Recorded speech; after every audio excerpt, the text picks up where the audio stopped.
কতদিন হয় সকালে পাতলা খিচুড়ি নাস্তা খাই না। আম্মার বাসায় আগে খাওয়া হতো, এখন নিজের সংসারে আমি নাস্তাই বানাই না। এটা ছিল কোনো একদিনের ডিনারে, এখন ভয়েস ওভার দিতে নিয়ে লোভ লেগে যাচ্ছে, জিভে জল চলে আসছে।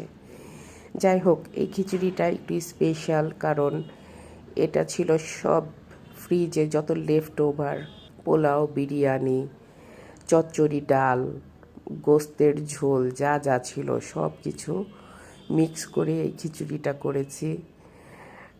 কিছুই না, সব কিছু একসাথে দিবেন, একটু গরম পানি করে দিয়ে ওটার ঘনত্বটা অ্যাডজাস্ট করে নিতে হবে।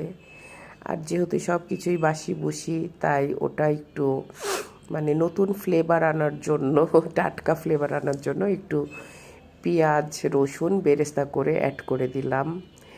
লবণ দিতে হবে চেক করে।